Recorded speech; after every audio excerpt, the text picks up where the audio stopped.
Toastmasters.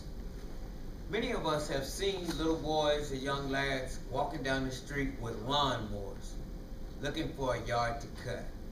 A lot of times it probably was even us, walking around looking for a yard to cut, trying to make some buck, especially Saturday mornings. And you could make from 7 o'clock in the morning to 12 o'clock enough money by 12, 1 o'clock that you would have a fabulous Saturday night. But that's only with cutting grass. When you cut grass, there are certain things that you can do that you can't get away with when you do a lawn. When you cut the grass, you just gotta get it cut. That's the main thing. You don't have to do anything other than cut. So if your lawnmower doesn't have a bag, which you don't need because you don't have a place to dump the grass, you just go up, come down. Wherever you line these two wheels on the right hand side up, and you go. Then you line the wheels up on there again and just keep going that same pattern and go. So now if they have a piece of paper in their yard, they have 1,000 pieces of paper in their yard when you get through. But when you have a lawn, you can't just let the little neighborhood boys cut it. You have to get someone that's going to come through. And the first thing they got to do is they got to evaluate the grass. You know, some grass is green, some is brown. You have to evaluate, why is this grass brown here, green here? A lot of times it's that a way the lawn was designed and it's not getting irrigated. So then this one may actually need to be watered more. You have to be aware of that and notice before you begin.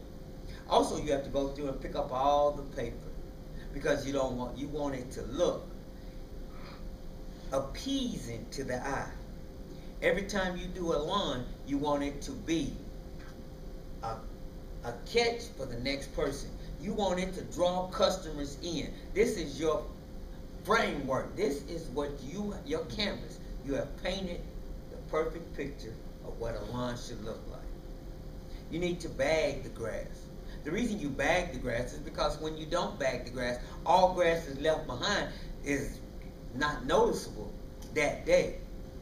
But as the days go by, it changes colors and it begins to show, and people will sneer at your lawn care. So people begin to notice that you didn't have a professional person doing your lawn.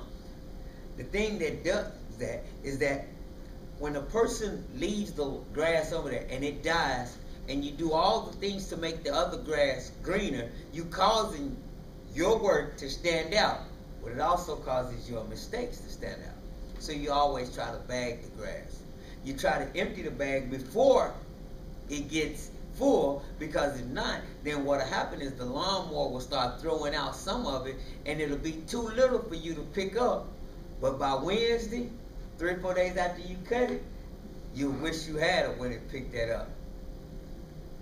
You also have to water the grass. Now, water the grass is not something that you do in the middle of the hot day, because the heat will evaporate and you'll just be running water and it causes your grass to actually burn.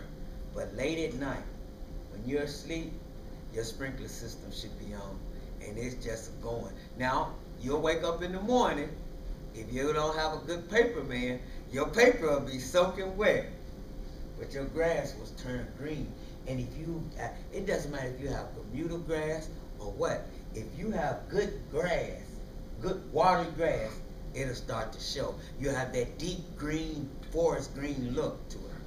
I was often asked once about the lawn that I was doing, and I told the people that I actually painted the grass, that it's not really that color. A month later, I told them that I didn't, because they would want me to paint their grass. When you go through there, and after you picked up the paper, you cut it, you have to make certain that when you cut the grass each week, you cut it to the same height. You don't want to be cutting it up high so it's real thick and it looks like carpet, and then the next time you're cutting it down to the dirt. That adds work to you, plus that's not appealing. So people will come by and they want to see it. When you cut the grass, you cannot cut the grass each time the same direction. You have to make certain that the grass understands that it is only allowed to grow straight up. So you cut it at vertical one time. The next time you come through, you cut it horizontal. Now, what some people do is they go back to vertical. But what you should do is cut it at a diagonal. Then the next time you come through, you cut it at another diagonal. Then you start again back at your vertical. So then you get the opportunity for your grass to get cut in different ways. It gets different designs because you're bagging it, which always does well. And it always makes it appealing. And people will come by just to see how yours is. And the best thing about it, it makes your neighbors extremely jealous. And then you're the one with the grass that's always greener on the other side. So you do these things so that a person can look at your lawn and your lawn is always growing straight. You continue this. You go through, you pick up your leaves or anything that may be in there. You also make certain that you evaluate it enough that you know where there's weeds at so that you can take care of the weeds. Because one weed sticking up in the middle of the lawn will make your lawn look extremely bad. You also want to edge it. Now, edging is just clearing the edge is going through there, getting all that out, and making it line it up. It's just like when you go get a haircut, man. You get it lined up so that it makes the rest of your hair looks appealing. That's the difference between grass and lawn. The care that you take, the appreciation that you receive.